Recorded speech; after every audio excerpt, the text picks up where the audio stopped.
Hi, and welcome to another episode of Conversations We've Never Had.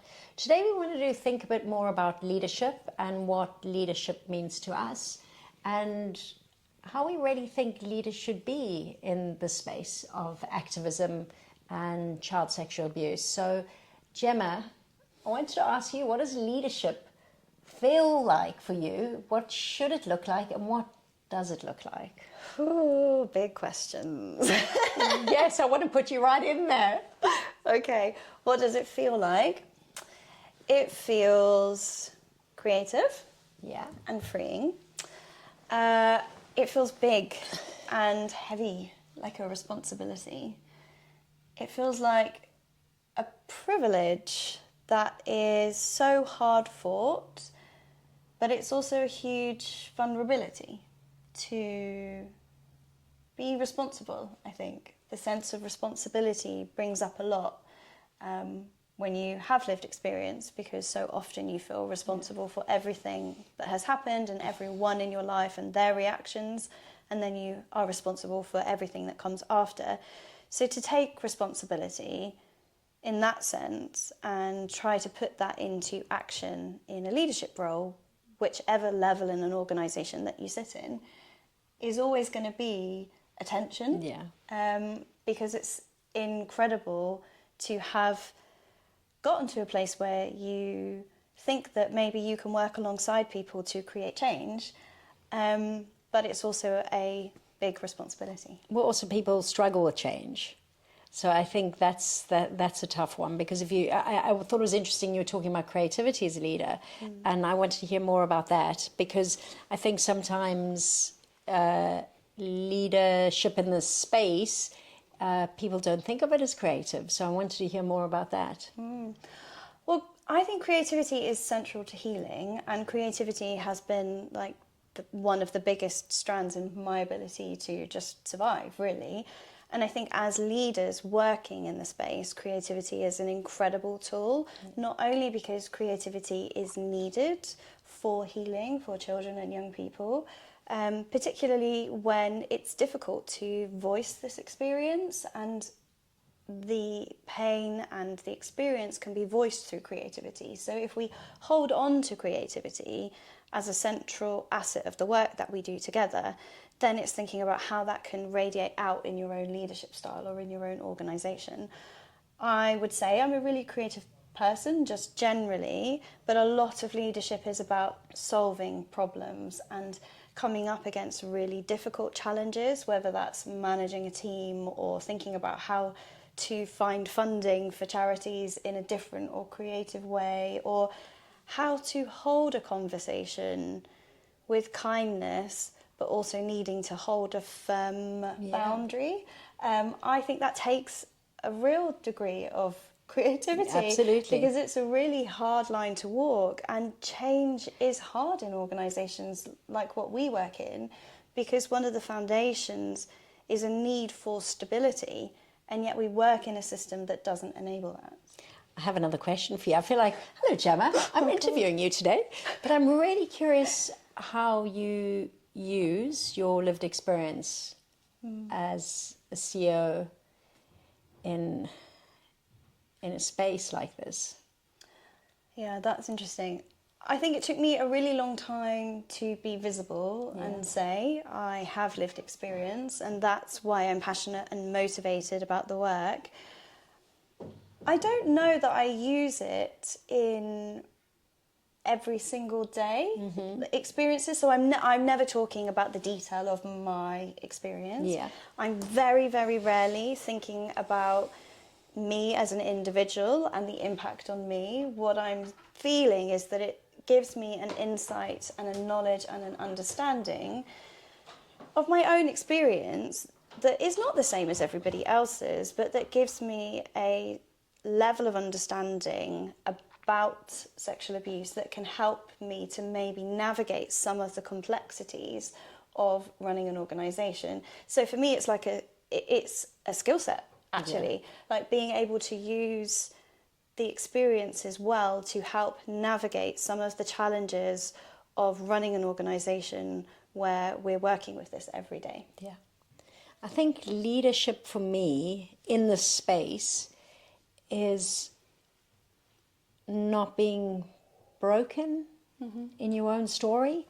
So I think it's so important to be at a space in your life where you are able to talk about what's happened to you, not the graphic detail of what's happened to you, but in a way that can inspire and build young people who are going through it, and helping parents to see that there is another way to life. This is, what a child has been through and what the trauma means is not forever.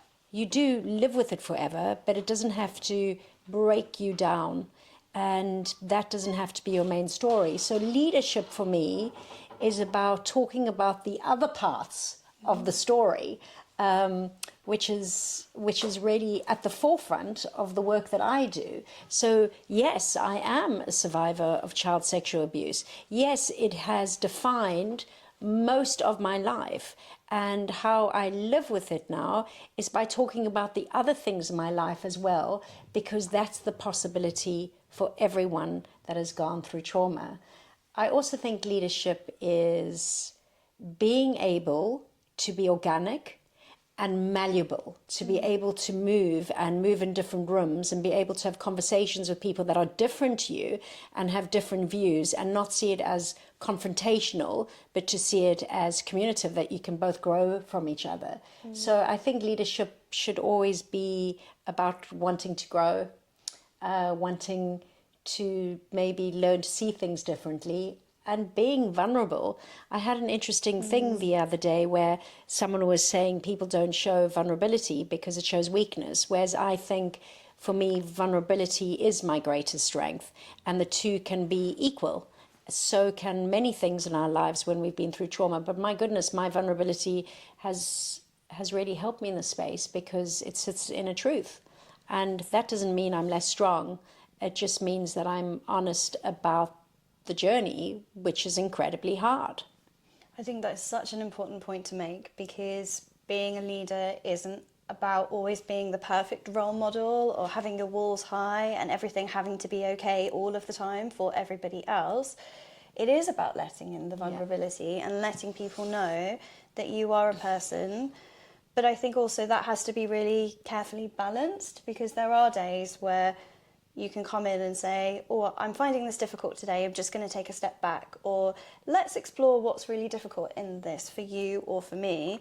But you really need to have a strong sense of where your own safe boundaries lie, because it can feel sometimes unboundaried. And so it has to be balanced, particularly in the work that we do. Healthy boundaries are like the most important thing for me. Like, as a survivor, like, I've grown up with a culture of needing to people please all the time and finding difficult conversations equivalent to conflict. So when I took this post, my husband was like, how are you going to manage that? Yeah. Because you hate difficult conversations. You hate thinking that people think badly of you. You won't be able to control the narrative of how people perceive you. And I have really struggled with that. I really have. But I hope that over time, what is seen is strength and kindness, openness, but a willingness to learn. I think a leader who isn't coming with a really good degree of humility and isn't actually listening to the voices of young people. Like, I would always say, I'm never an expert in anything, even my own experience. Actually, I'm here to learn, and I'm here to share what I have learned. And if that is here and can be helpful for other people, then great. The moment that it stops being helpful, then we need a different leader. Absolutely. I was thinking about the word boundaries, because I've got a real issue with boundaries and what healthy boundaries mean, or what a boundary means. Because sometimes, as a young person, I always felt people, if I didn't have a good time with therapists as a young person, which I say often, but I feel people are so boundaried when it comes to trauma. So I think it's interesting, because yes, we do need healthy boundaries, but sometimes I feel that when we are so boundaried, we then are not honest in this space. So it's really interesting, because in a way, for me, I have to be just thought this was a bit of fluff. A new pet, a mouse. For me, I think the boundaries are so interesting because I realize in my own leadership is that I have to sort of allow myself to be boundaryless, to be able to answer questions in the most honest of ways. Even if I'm uncomfortable with a question, I do want to go there. I want to go there in honesty and see where I can go with it. And even if it feels absolutely inappropriate, I want to see how I can learn to answer it and learn from it. So I'm not saying I don't know, the word boundary is always tricky. I think it is tricky because I think it means different things in different spaces for different people at different points in time. So if we think about therapeutic practice, I guess the common way of working is that we need to role model safe boundaries and good relationships for people. And I think we need to really challenge that assumption, because so much of therapeutic care that we work with, not so much in specialist trauma-informed services, but is really about the practitioner being a blank slate and then the young person coming in and pouring their heart and soul out, and we have a very specific model that we're working through in a specific way. And that's just going to be impossible to build a relationship with, because actually you need to know something about the person in front of you to give them even the smallest grain of your trust. Then I think there's also like your own personal boundaries. So for me, I think when I'm answering that question, I'm thinking, what are the boundaries of my lived experience that I'm willing to share in the space, which mean that the way in which I use that experience in my role is about other people. It is not about me, and is not sitting in a place of ego and what I might need from the work to heal. I'm always really conscious of that and the impact that that might have on other people. I think also as a leader of an organisation, there are organisational and legal boundaries that we have to hold. And I find that really hard, because sometimes there are things that I know about lots of different things that I legally and ethically have to hold on to. And yet not being able to share that truth sometimes feels like having my hands tied. And that's when I struggle in my body, because it hits up against a barrier that feels to me like a silencing of a trauma symptomology that I will always have to work with. So that is always a struggle. And that's huge, and obviously something that I don't have, because I'm not a leader in the same way as you. I'm not running an organisation. So that's something I don't have to struggle with, and that must be incredibly hard. And also I like to break a few rules, so it must be very hard to have to be so careful. So that's really difficult. And I think for me, coming from a background, because I was an actress before becoming a lived experience consultant, I was saying to my husband the other day, I've got to write about something. I've got to write about the fact that no one wants to become a lived experience consultant. And he goes, well, that's pretty obvious. You don't have to, to write about that. But I was saying, goodness, like when you're a child and you have dreams, like an actress is one of them that you really, or some children aspire to. And I think what's really interesting is, for me, coming into the space and doing this work, being a lived experience consultant and coming from a different background, has allowed me to break boundaries and be able to be in the space, I don't know, in a different way, which I find is quite exciting. And I think for people who have had lived experience, who do want to be activists in the space and to be leaders in this space, is to come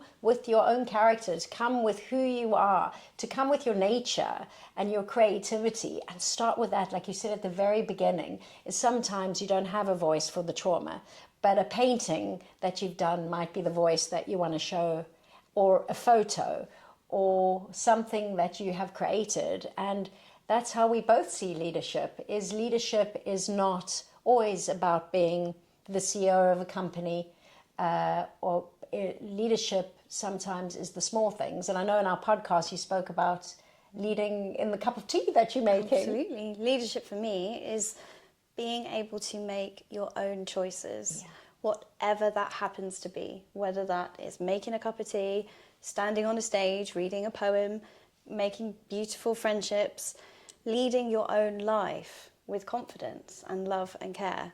That for me really is what sits at the heart of leadership. And I think this is why we do these videos and why we do our podcast, is because we wish that for everyone. We wish it for everyone that's listening to us, is to find that leadership inside of yourselves. So thank you for listening, and we are going to be back really soon. And thanks from Jungle too.